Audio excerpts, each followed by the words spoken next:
శుక్లాంబరధరం విష్ణుం శశివర్ణం చతుర్భుజం ప్రసన్నవదనం ధ్యాయేత్ సర్వవిఘ్నోపశాంతయేత్.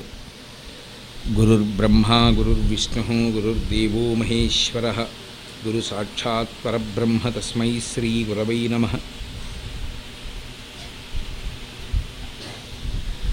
వ్యాసాయ విష్ణురూపాయ వ్యాసరూపాయ విష్ణవే నమో వై బ్రహ్మనిధయే వాసిష్ఠాయ నమో నమః. కూజంతం రామ రామీతి మధురం మధురాక్షరం ఆరుహ్య కవితాశాఖాం వందే వాల్మీకికోకిలం. శృతిస్మృతిపురాణానాం ఆలయం కరుణాలయం నమామి భగవత్పాదశంకరం లోకశంకరం. వాగర్ధావివ సంపృక్తౌ వాగర్ధప్రతిపత్తయే జగతః పితరౌ వందే పార్వతీ పరమేశ్వరౌ.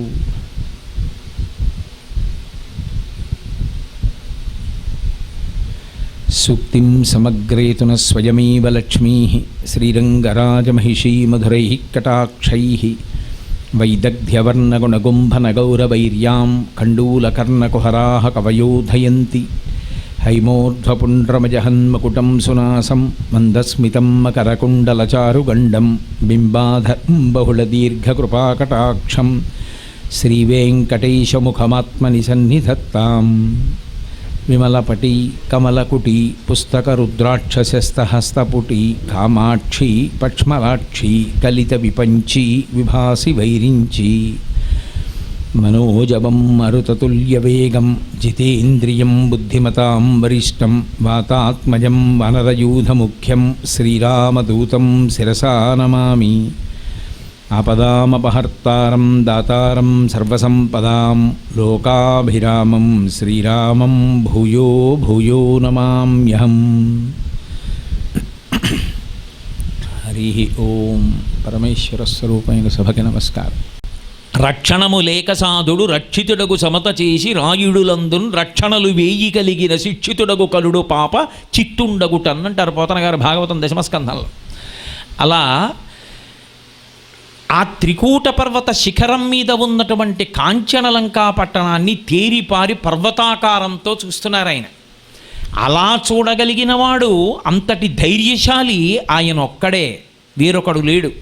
అసలు లంక వంక కన్నెత్తి చూడగలిగిన వాడు లేడు. అంత దుర్నిరీక్షంగా తయారు చేశాడు. అంతటి లోకభయంకరుడు. అటువంటి రావణాసురుని చేత పరిపాలింపబడుతున్న లంకా పట్టణాన్ని నిర్భయంగా అంతెత్తున నిలబడి చూస్తున్నారు. ఆశ్చర్యం కాదది. ఏ సామాన్యమైనటువంటి మహావీరుడు ఆయన. హనుమ లాంటి మహావీరుడు ప్రపంచంలో ఎక్కడుంటారు? ఆయనకి ఆయుధం కూడా అక్కర్లేదు. శిలాభిస్తు ప్రహరత పాదపైశ్చ సహస్రశః అర్దయిత్వా పురీం లంకాం అభివజ్యత మైథిలీం సమృద్ధార్థో గమిష్యామి విశతాం సర్వరక్షసాం అంటారు. రాళ్ళు పెట్టి కొడతారు, చెట్ల పెట్టి కొడతారు, తొడలతో నొక్కేస్తారు, వక్షస్థలంతో బదలగొట్టేస్తారు. ఆయనకి ఆయుధం కూడా అక్కర్లేదు. అంతటి మహావీరుడు. ఆయన ధైర్యం అంతా ఆయన భక్తే. అలా చూడడం ఆశ్చర్యం ఎక్కడా లేదు. అసలు మీరు ఆ శ్లోకం చదివితే నేను ఉపన్యాసం ఎంతసేపు చెప్తాను. మీరు హనుమ యొక్క సాహసం, హనుమ యొక్క పరాక్రమం, ఆయన యొక్క ధైర్యం, ఆయన ధృతి, ఆయన పట్టుదల, ఆయన భక్తి ఆలోచన చేసినప్పుడు ఏమి మహానుభావుడు రా అని రెండు చేతులెత్తి నమస్కరించకుండా ఉండలేరు. అటువంటి వాడు చూస్తున్నాడు బాహ్య సౌందర్యం, ఆంతర సౌందర్యం. ఒక యోగి చేసే పని ఏమిటి అంటే ఈ శరీరాన్ని సాక్షిగా చూస్తూ ఉంటాడు. శరీరంతో తాదాత్మ్యత పొందడు. శరీరాన్ని వేరుగా చూస్తూ ఉంటాడు. తాను సాక్షిగా ఆత్మగా నిలబడి చూస్తూ ఉంటాడు. అది ఎవ్వరూ చెయ్యలేరు లోకంలో. అది సర్వావస్థ వివర్జిత అంటుంది లలితా సహస్రనామ స్తోత్రం. అన్ని అవస్థలు విడిచిపెట్టేసి ఆ అవస్థకి పేరు చెప్పడం కష్టమైన తురీయంలో 4వ అవస్థలో నిలబడి సాక్షిగా చూడగలిగిన వాడెవడో వాడు యోగి, వాడు జ్ఞాని. అలా నిలబడి చూడగలిగిన స్థితిలో ఆయన ఉన్నారు. అందుకని లంకని చూస్తున్నారంటే శరీరాన్ని వేరుగా చూస్తున్నారు. ఎక్కడుంది ఈ లంక? త్రికూట పర్వత శిఖరం మీద ఉంది. త్రికూటం అంటే ఉపనిషత్ చెప్తుంది, పురత్రయే క్రీడతి యశ్చ జీవః తతశ్చుజాతం సకలం విచిత్రం అంటుంది. జాగ్రత్త స్వప్న సుషుప్తి అని 3 పురములు. దానికే త్రికూటాచలమని పేరు. ఆ మూడిటిలో తిరుగుతూ ఉంటాడు జీవుడు. ఆ మూడు జాగ్రత్త. ఇంద్రియములు పైకి లేచాయనుకోండి, కన్ను చూడడం, చెవి వినడం, ముక్కు వాసన చూడడం, నాలుక రుచి చెప్పడం, చర్మం స్పర్శ చెప్పడం మొదలుపెట్టింది అనుకోండి, జాగ్రత్త అంటారు. స్వప్న. ఇంద్రియములు పనిచేయవు, కన్ను మూతపడిపోతుంది, చెవి వినే శక్తిని మనసు వెనక్కి లాక్కుంటుంది, ముక్కు వాసన చూసే శక్తిని లాక్కుంటుంది.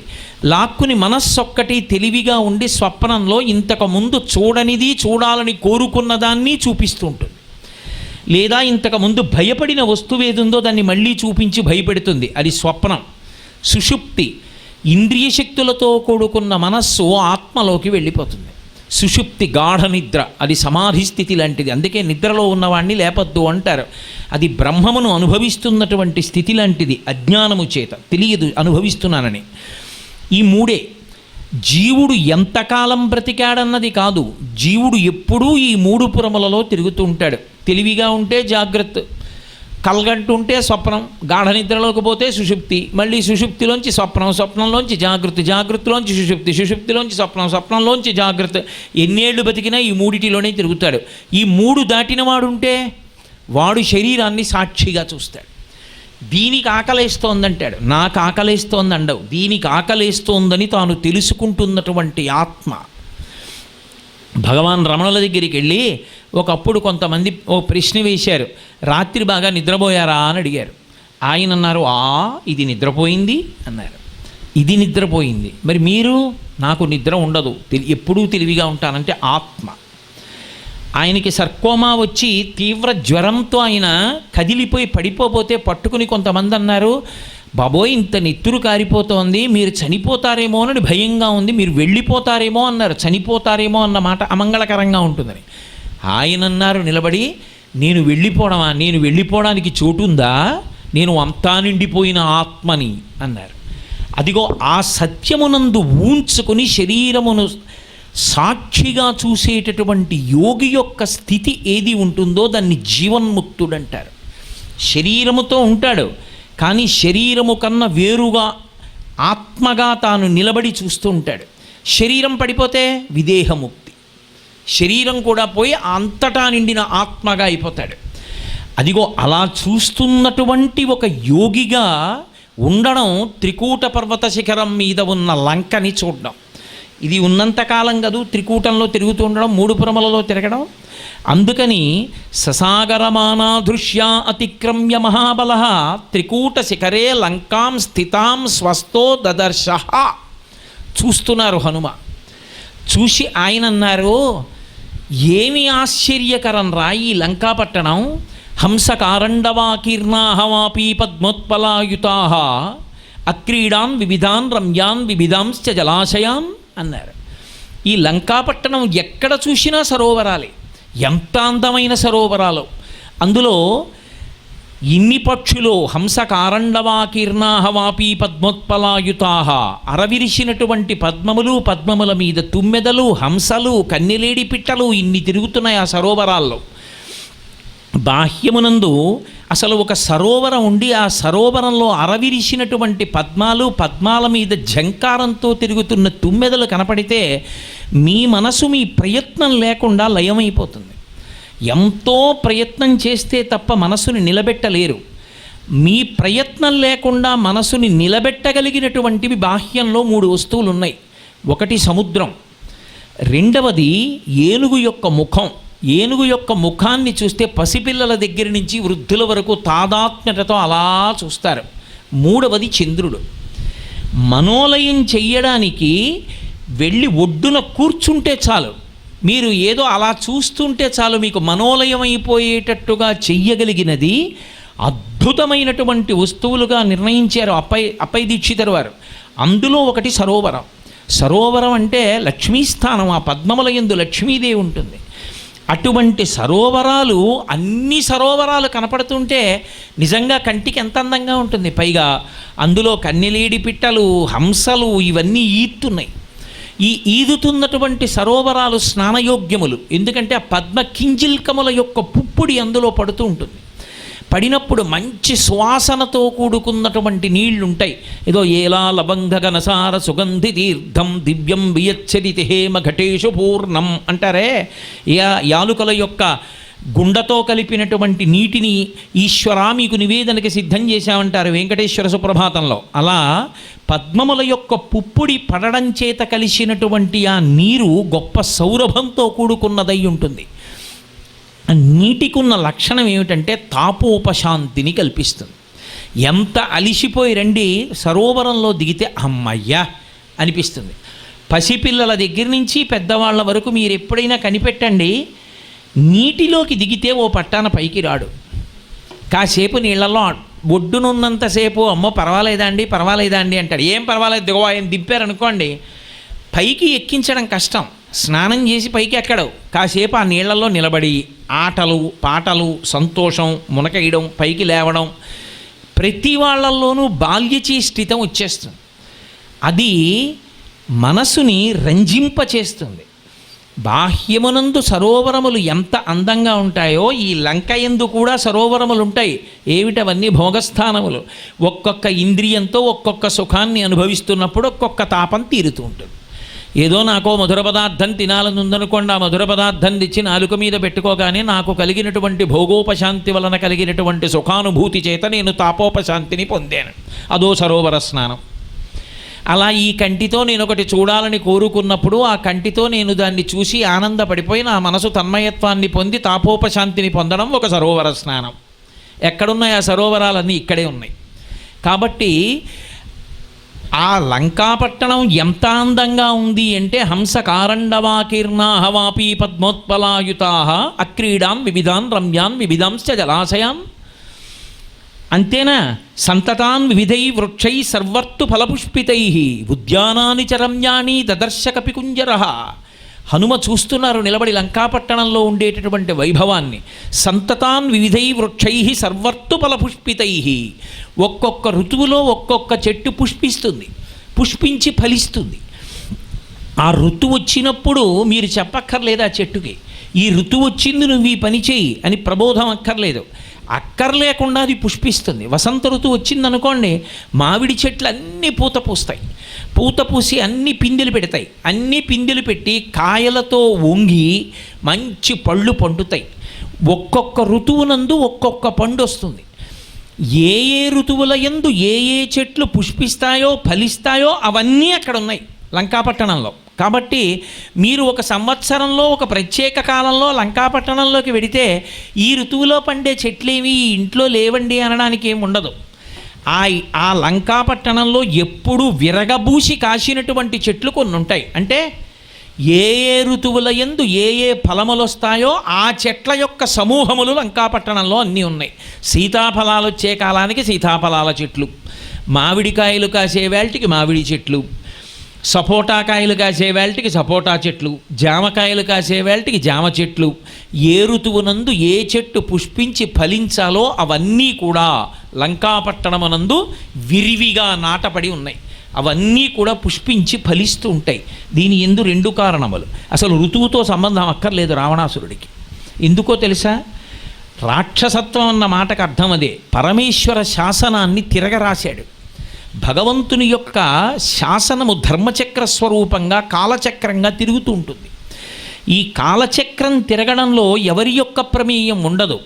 ఆ కాలము తిరుగుతున్నప్పుడు ఋతు వచ్చేస్తుంది. ఋతు సుదర్శన కాల పరమేష్ఠీ పరిగ్రహ అని కదా విష్ణు సహస్రం. కాలం వెళ్ళిపోతూ ఉంటే ఆయా ఋతువుల యందు ఋతుధర్మముగా ప్రకాశిస్తుంది. ఇప్పుడు ఆశ్వయుజ మాసం నడుస్తోంది. ఇప్పుడు మబ్బు తెల్లగా ఆకాశంలో కొంగల బారులో వెళ్ళిపోతుంటాయి. దీనికి ముందున్న ఋతువులో నల్లటి మబ్బులు వెడుతుంటాయి, వర్షధారలు పడతాయి. ఏ ఋతువు ఎలా ఉండాలో అలా ఉంటుంది. కానీ రావణాసురునికి ఉన్నటువంటి ఉద్ధతి ఎటువంటిది అంటే ఆయన ప్రకృతిని ఆయన శాసనం చేస్తాడు. అసలు బాలకాండలో మహర్షులందరూ చెప్పుకొని బాధపడింది అదే. నైనం సూర్య ప్రతిపతి పార్శ్వే వాతిన మారుత చలోర్మిమాలీతం దృష్ట్వా సముద్రోపి నకంపతే అని చెప్పారు వాళ్ళు. చతుర్ముఖ బ్రహ్మగారితో మాట్లాడుతూ రావణాసురుడు సముద్రం దగ్గరికి వెళ్ళి నిలబడతాడు. ఇంకంతే, తరంగములు రావు, భయం వాటికి. ఏమో వెళ్ళి కాళ్ళకి తగిలితే ఏమంటాడో, ఎందుకు వచ్చిన గొడవ. సముద్రం సరోవరంలా అయిపోతుంది. అలా వెళ్ళిపోతూ ఇలా పైకి చూస్తాడు. ఇక సూర్యుడు ప్రకాశించకూడదని, గ్రీష్మ ఋతువు అయినా సరే. అలా చూస్తాడు. వాయువు గట్టిగా వీచడానికి వీల్లేదు. పరమాత్మ శాసనం ప్రకారం ప్రవర్తించవలసిన పంచభూతములు తనకి వశవర్తులయ్యేట్టుగా చేసుకున్నాడు. అంతటి తపశ్శక్తితో నిలబడ్డాడు. కానీ దాన్ని ధర్మానుష్ఠానానికి వినియోగించలేదు. కాబట్టి ఇప్పుడు పరమేశ్వర శాసనాన్ని తిరగరాసి దాన్ని అమలు చేసుకుంటూ వెడుతున్నవాడు. అందుకనే ఆయన అలా గవాక్షంలోకి వచ్చి చూసి ఆ ఋతువునందు ఆ చెట్టు ఫలించాలి అనుకుంటే ఇప్పుడు ఇక్కడ వసంత ఋతువు ఉండాలని కూడా కోరి మామిడి చెట్లు కాసేట్టు చేయగలడు. కాబట్టి సంతతాన్ వివిధై వృక్షై సర్వర్తు ఫలపుష్పితై ఉద్యానాని చ రమ్యాణి దదర్శ కపికుంజర. ఏమి లంకాపట్టణంలోనేనా? ఇక్కడ లేవు. సీతాఫలాలు నిజానికి బయట ఉన్నాయా? ఇక్కడున్నాయి. సీతాఫలాలు వచ్చే వేళ అయింది, ఎక్కడైనా బుట్టలు అమ్ముతున్నారేమో చూద్దురు అంటారు. లేకపోతే మామిడికాయలు వచ్చేటటువంటి వేళ వచ్చిందనుకోండి, 365 రోజులు మామిడికాయల ఊరగాయలు ఉండాలి ఇంట్లో అన్న ఉద్దేశంతో ఊరగాయలు పెట్టుకోవడానికి అన్ని పనులు మానుకుని ఊరగాయ పెట్టుకోవట్లా. ఎక్కడెక్కడ ఎప్పుడెప్పుడు ఏ ఋతువులో ఏవి దొరుకుతున్నాయనేటటువంటి విషయాన్ని కాలప్రవాహమునందు గుర్తుపట్టి వాటిని తెచ్చుకుని అనుభవించి భోగించి సంతోషించి ఉపశాంతి పొందేటటువంటి లక్షణముతో కూడుకున్నటువంటి వ్యవస్థ బాహ్యమునందు కాంచనలంకలో కాదు, ఇందులోనే ఉంది యథార్థమునకు. కాబట్టి సంతతాన్ వివిధై వృక్షై సర్వత్తు ఫలపుష్పితై ఉద్యానాని చ రమ్యాణి దదర్శ కపికుంజర. మహానుభావుడు స్వామి హనుమ సాక్షి మాత్రంగా దీన్నంతటినీ కూడా గమనిస్తున్నారు. ఆ శరీరము, మనస్సు, దాని ఆట, దాని ఉద్ధతి గమనిస్తున్నారు. లోకంలో చూడండి, అసలు మనసుకి వశవర్తి అయ్యున్నంత కాలం సుఖదుఖాలు. మనసుని తాను పరిశీలించడం మొదలెట్టాడు అనుకోండి, అదో పెద్ద తమాషా కింద కనపడడం మొదలెడుతుంది. ఎన్ని ఆలోచనలు చెప్తుంటావే, ఎంత ఆడుతుంటావు, ఎంత ఎగురుతుంటావు, ఎంత దూకుతుంటావు, ఎన్ని ఉద్వేగాలు, ఎన్ని మళ్ళీ ఆ కిందకి దిగిపోయినటువంటి స్థితులు, ఎన్ని చోట్ల పొంగిపోతూ ఉండడాలు, ఎన్ని చోట్ల కుంగిపోతూ ఉండడాలు అని పరిశీలనంగా తన మనసుని తాను చూసి నవ్వుకుంటూ ఉంటాడు యోగి. అదిగో ఆ స్థితిలో ఉన్నారు. అందుకే మీరు వాంగ్మయాన్ని పరిశీలిస్తే పెద్దలైన వారి వాంగ్మయం అంతటా కూడా మీకు ఒక విషయం కనపడుతుంది. అసలు వాళ్ళు దేంతో మాట్లాడతారంటే తన మనసుతో తాను మాట్లాడుకుంటారు. ఆ మనసు మాట విందనుకోండి, మంచి పనులు చేసిందనుకోండి, మన సాయంత మంచిదనివే అంటారు. ఆ మనసు అక్కర్లేని వాటి జోలికి ఎడుతోందనుకోండి, మనసా ఎప్పటికే నీ యొక్క ఉద్ధతి తగ్గేది, అక్కర్లేని వాటిల్లో తిప్పుతున్నావు కదే మనసా అంటారు. త్యాగరాజస్వామి వారి కీర్తనల్లో తన మనసు మీద తాను చేసుకున్న కీర్తనలు మీకు ఎన్ని కనబడతాయో. శంకర భగవత్పాదుల వంటి మనస్తత్వశాస్త్రవేత్త ప్రపంచంలో ఇంకొకడు లేడు. అసలు మనసు గురించి శివానందలహరిలో అంత అద్భుతమైనటువంటి శ్లోకాలు చేశారు శంకరులు. కాబట్టి యోగి తన మనసుని తాను సాక్షిగా చూస్తూ ఉంటాడు, లొంగడు మనసు చెప్పిన ప్రతిదానికి. బుద్ధి చేత నిర్ణయించుకుంటుంటాడు, ఇది చెప్పిన మాట వినచ్చా వినకూడదా అని. కానీ కొంతకాలానికి ఆ మనసు ఏమైపోతుందంటే వశవర్తి అయిపోతుంది. ఈయన చెప్పినా వినడరా, మనం మంచి చెప్తే పోయే అని. అది సాత్వికమైపోవడం. కాబట్టి అలా సాక్షిగా చూస్తున్నారు. చూస్తూ బాహ్యంలో ఆలోచించినప్పుడు లంకాపట్టణంలో అన్ని ఋతువులలో ఫలించేటటువంటి పుష్పించేటటువంటి చెట్లు కనపడుతున్నాయి. ఆ స్వామి చూసి ఒక మాట అంటారు, పాలితాం రాక్షసేంద్రేణ నిర్మితాం విశ్వకర్మణ ప్లవమానామివాకాశే దదర్శ హనుమాన్పురీం. ఆ లంకాపురాన్ని చూసి హనుమ అంటున్నారు, ఎంత విశేషంరా, పాలితాం రాక్షసేంద్రేణ నిర్మితాం విశ్వకర్మణ. లోకంలో ఎవడు దేన్ని నిర్మాణం చేశాడో అది వాడిది. కానీ అసలు ఈ కాంచనలంకా పట్టణాన్ని నిర్మాణం చేసినటువంటి వాడు రావణాసురుడు కాడు, విశ్వకర్మ నిర్మాణం చేశాడు. ఆ విశ్వకర్మ ఎవరో కాదు, విశ్వకర్మ విష్ణువే. ఆ విశ్వకర్మ ఇంత గొప్ప కాంచనలంకా పట్టణాన్ని ఇంత అద్భుతమైన ప్రదేశంలోకి తీసుకొచ్చి గాలిలో వేలాడుతోందా నగరం అన్నట్టుగా నిర్మించినవాడు విశ్వకర్మ. ఆయన ఎవరి కొరకు నిర్మించాడంటే చతుర్ముఖ బ్రహ్మగారి కోసం నిర్మాణం చేశాడు. నిర్మాణం చేసి బ్రహ్మగారికి ఇచ్చాడు. బ్రహ్మగారి గురించి కుబేరుడు తపస్సు చేశాడు. తపస్సు చేస్తే కుబేరుని యొక్క తపస్సుకి సంతసించినటువంటి బ్రహ్మగారు ప్రత్యక్షమై దిక్పాలక పదవితో పాటుగా రెండిటిని అనుగ్రహించాడు. అలా ఇచ్చిన వాటిల్లో పుష్పక విమానం ఒకటి, కాంచనలంక ఒకటి. నువ్వు పరిపాలించుకొమ్మని ఇచ్చాడు. ఆ కుబేరుడు ఎవరో కాడు, విశ్వవసో బ్రహ్మ యొక్క పెద్ద కుమారుడు, రావణాసురుడు తరువాతివాడు. కాబట్టి కుబేరుడు రావణాసురుడికి అన్నగారు. అన్నగారైనటువంటి కుబేరుడు పరిపాలన చేస్తున్నాడు. మీరు రామాయణం ఉత్తరకాండలో చెప్తారు మహర్షి విశేషాలన్నీ. ఆ కుబేరుడు లంకాపట్టణాన్ని పరిపాలన చేస్తుండేవాడు. ఆయన పరిపాలన చేసిన కాలంలో ధర్మానుష్ఠాన తత్పరులైన వాళ్ళు, మంచి వాళ్ళందరూ లంకలో ఉన్నారు. తరువాతి కాలంలో కైకసి కుమారుడైనటువంటి రావణాసురుడు రాక్షసులకి ఆలవాలంగా ఒక పట్టణం ఉండాలని కోరుకుని రాక్షసుల యొక్క ప్రబోధం మేరకి లంకాపట్టణాన్ని స్వాధీనం చేసుకోవాలని కాంచన లంక బయటికి వచ్చి నిలబడి అన్నగారికి సందేశం పంపించాడు. నేను నీ తమ్ముణ్ణి రావణాసురుణ్ణి వచ్చాను, లంక విడిచిపెట్టమని. కుబేరుడు పాపం గబగబా బయటికి వచ్చి స్వాగతం పలికి, తమ్ముడా పరమ సంతోషం, మనిద్దరం ఏకోదరులం, మనిద్దరం ఒక తండ్రి బిడ్డలం, కాబట్టి సంతోషంగా రా, మనిద్దరం కలిపి లంకాపట్టణాన్ని పరిపాలిద్దామన్నాడు. వీలు లేదు, నువ్వు లంక విడిచిపెట్టేయవలసిందే, నేను ఒక్కడే పరిపాలిస్తానని కుబేరుడికి ఆజ్ఞ జారీ చేశాడు. కుబేరుడు తిన్నగా వెళ్ళి తండ్రి విశ్వవసోబ్రహ్మని కలిశాడు.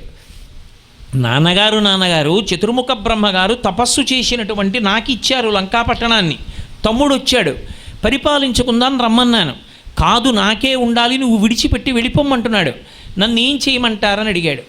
విశ్వవసోబ్రహ్మ ఒక్కసారి కళ్ళు మూసుకుని అంతర్ముఖత్వాన్ని పొంది కళ్ళు తెరిచి అన్నాడు, వాడికి పోగాలము దాపురించిందిరా, వాడెవరి మాట వినడు, వాడు లోకకంటకుడై విష్ణువు చేత హతుడవుతాడు, కాబట్టి లంక వాడికి విడిచిపెట్టి ఉత్తరాభిముఖంగా వెళ్ళిపోయి నువ్వు వేరొక పట్టణాన్ని నిర్మాణం చేసుకోమన్నాడు.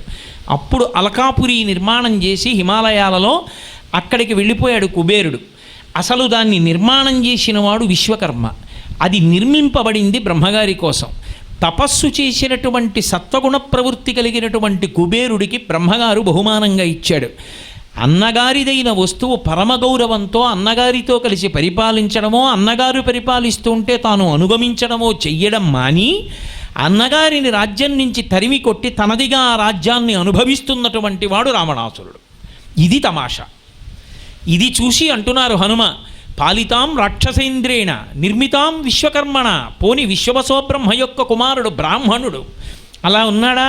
రాక్షసులందరినీ చేరదీశాడు. నేను రాక్షసేంద్రుడను, రాక్షసులకు రాజుని అన్నాడు. రాక్షస ధర్మాన్ని అనుష్ఠించడం ప్రారంభం చేశాడు. నిర్మాణం చేసినవాడు విశ్వకర్మ, పరిపాలిస్తున్నవాడు రావణాసురుడు. అసలు ఎవరు నిర్మించాడో ఆయన నాదంటలేదు, ఎవడు దాన్ని బలవంతంగా అనుభవిస్తున్నాడో వాడిది కానే కాదు, కానివాడు నాదంటున్నాడు. ఇది ఆశ్చర్యం కాదు?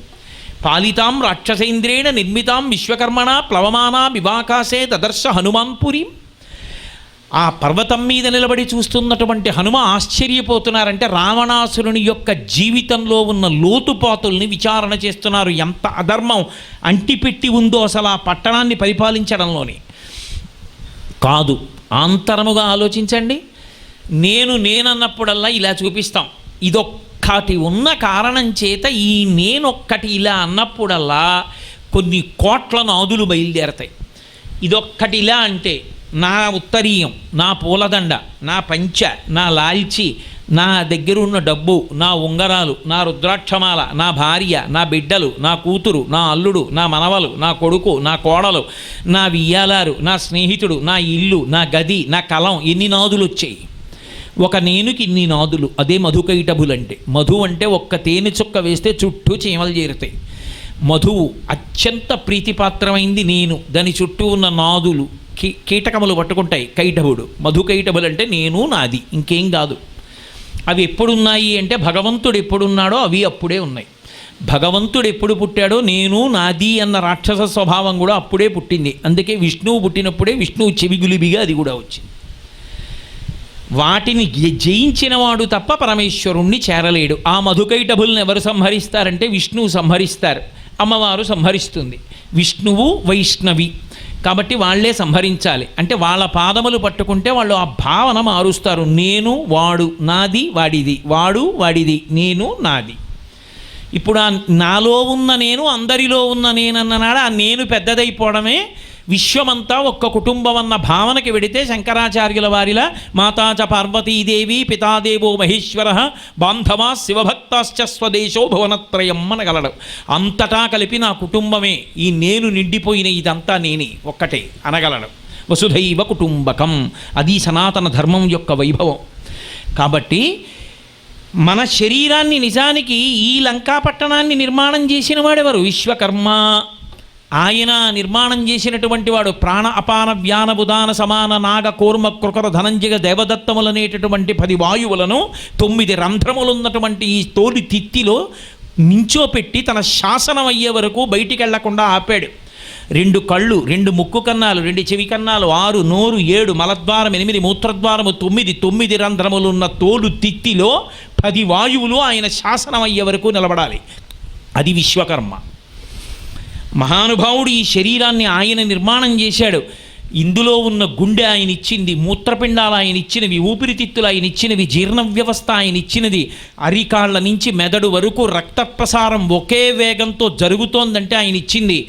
ఎక్కడున్నాడు వెంకటేశ్వర స్వామి అంటే ఆనందనిలయంలో ఉన్నాడని అస్తమానం పరిగెత్తికెళ్ళి దర్శనం చేసుకోవడం వెంకటేశ్వర స్వామి దర్శనం కాదు. అన్నమాచార్యులు వారు చెప్పారు, వడిబాయక తిరిగే ప్రాణబంధుడా అన్నాడు. ఎక్కడున్నాడయా వెంకటేశ్వర స్వామి వారంటే ఎప్పుడు రక్తపోటు యంత్రం పెట్టి చూసినా 120/80 ఉండేటట్టుగా రక్తాన్ని నియంత్రించి ఒకే వేగంతో పరిగెత్తేటట్టు చేసి ఒకే వేగంతో ఎగూపిరి దిగూపిరి రాకుండా ఊపిరి పీల్చి ఊపిరి విడిచిపెట్టేటట్టుగా ఇక్కడే కూర్చుని చూస్తున్నవాడెవడో వాడు నా స్వామి ఇక్కడ ఉన్నాడన్నాడు. వడిబాయక తిరిగే ప్రాణబంధుడా అన్నాడు. ఆయనని ఇక్కడ చూసుకోవడం రావడం కోసం అక్కడికి వెళ్ళాలి తప్ప అక్కడికి వెడితేనే కనపడతాడని వైకుంఠ ఏకాదశి నాడు లక్షల మంది వెళ్ళిపోయి నిర్వహించే వాళ్ళకి అప్రతిష్ట తేవడం కాదు భక్తి అంటే. లేకపోతే రథోత్సవం జరుగుతుంటే కొయ్యతేరు వెళ్ళిపోతుంటే ఇంకా వీడిస్తే తప్ప ఆయనకి డబ్బులు లేవన్నట్టు నాణ్యాలు పట్టుకుని ఆయన మీదకి విసురుతూ ఉండడం, అయ్యో స్వామికి దెబ్బ తగులుతుంది అలా విసరచ్చా అనేటటువంటి ఇంగిత జ్ఞానం కూడా లేకుండా ఉండడం, దాన్ని భక్తి అనరు. అహం దూరతస్తే పదంభోజ యుగ్మ ప్రణామిచ్చయా గచ్చ సేవాంకరోమి సహృచ్ఛేవ యా నిత్య సేవా ఫలం తం ప్రయచ్ఛ ప్రభో వెంకటేశ. అస్తమానం వచ్చి ఆనందనిలయం దగ్గర కూర్చోక్కర్లేదు, ఏడాదికి 50 మాటలు తిరుపతి వెళ్ళిపోక్కర్లేదు. ఏది నిజమైన వెంకటాచల దర్శనం అంటే నేను వచ్చి ఇక్కడ చేస్తున్న సేవా ఉత్సవం సంతోషం నాకు ప్రతిరోజు కలగాలి. అహం దూరతస్తే పదాంభోజయుగ్మ ప్రణామిచ్చయా గచ్చ సేవాంకరోమి సహృచ్ఛేవయా నిత్య సేవాఫలం తం ప్రయచ్ఛ. ఈశ్వర దీన్ని నిత్యోత్సవంగా నాకు ఇవ్వండి. ఎలా? వడిబాయక తిరిగే ప్రాణబంధుడా, ఒకే వేగంతో ఊపిరి లోపలికెళ్ళి ఒకే వేగంతో పైకొచ్చేటట్టుగా, నేను నిద్రపోతున్నప్పుడు కూడా నా ఊపిరిని అలా తీసి అలా విడిచిపెట్టేటట్టుగా లోపల కూర్చుని చేస్తున్నవాడెవరున్నాడో వాడే వెంకటరమణుడు. వాడు అక్కడేమిటి ఇక్కడ ఉన్నాడు. ఆ దర్శనం ఉందే అది అద్భుతమైనటువంటి దర్శనం. ఆయన నిర్మాణం చేశాడు ఈ శరీరాన్ని. 7 ధాతువులు పెట్టాడు. చర్మము, రక్తము, మాంసము, కొవ్వు, అస్థి, శుక్ల, మేధ అనబడేటటువంటి 7 పదార్థములు. ఇందులో ఎక్కడైనా పైన కప్పినటువంటి చర్మంలో ఇంత పిసరు పైకి రేగిందో ఈగలు, దోమలు, పురుగులు వచ్చి రక్తమాంసములను పీక్కు తింటాయి.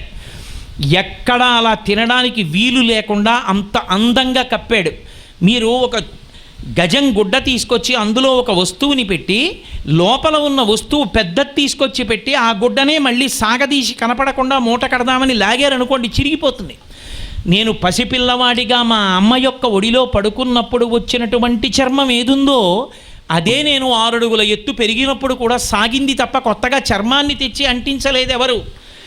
సమాన వాయువు చేత నా 2 చేతులు, 2 కాళ్ళు, నా వెంట్రుకలు, నా గోళ్ళు అన్నీ తెల్లవారేటప్పటికి సమానంగా పెరిగేటట్టుగా చేస్తున్నవాడెవరో వాడు పరమేశ్వరుడు. వాడు ఈ శరీరాన్ని నిర్మాణం చేసినవాడు. వాడు ఈ గుండె కొట్టుకునేటట్టు చేస్తున్నవాడు. వాడు స్వరపేటికని కంఠంలో పెట్టి మాట పైకొచ్చేటట్టుగా చేసినటువంటి వాడు. వాడు నేను ఒక ముద్ద తింటే లోపలికి మింగుతున్నప్పుడు ఈ దవడలలోంచే పుట్టినటువంటి లాలాజనంలో మ్యూకస్సు, టైలిన్ అన్న 2 పదార్థములు జిగురుగా పుట్టి జారి లోపలికి వెళ్ళిపోయేటట్టు చేసినవాడు. తిని నేను నిద్రపోతే లోపల ఉండేటటువంటి జీర్ణ వ్యవస్థ అంతా చిలికినట్టుగా ఆ అన్నాన్ని చిలికి అందులో ఉన్న సారాన్ని రక్తనాళములు గోడలలో ఉన్నవి లాక్కునేటట్టు చేసి తెల్లవారేటప్పటికి పిప్పి బయటికి వెళ్ళిపోవడానికి సిద్ధం చేసి సంవరణీకంఠరములు సడలిపోయి ఆ పిప్పి బయటికి వెళ్ళిపోయేటటువంటి వ్యవస్థని నిర్వహిస్తున్నవాడు వాడు. యావత్ పవనో నివసతి దేహే తావత్ పృచ్ఛతి కుశలంగేహే గతవతి వాయౌ దేహాపాయే భార్యా బిభ్యతి తస్మిన్ కాయే అంటారు శంకర భగవత్పాదులు. ఊపిరి తీసి విడిచిపెడుతున్నంతసేపు బాగున్నారా బాగున్నారా బాగున్నారా అని అడుగుతారు. ఒక్కసారి ఊపిరి తీసి వదిలిపెట్టకపోయినా, వదిలిపెట్టిన ఊపిరి తీయకపోయినా వెళ్ళిపోయాడంటారు.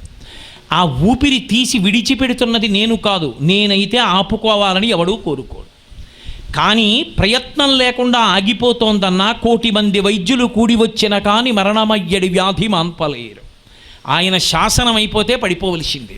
వాడు ఉన్నాడే, వాడు ఈ శరీరాన్ని నిర్మాణం చేసినవాడు, వాడు ఈ సమస్త భూతకోటిని సృష్టి చేస్తున్నవాడు, వాడు మహాద్భుత శిల్పి. ఇన్ని కోట్ల మందిని నిర్మాణం చేశాడు. అందరికీ ఇంతంత ముఖాలే ఉండాలి.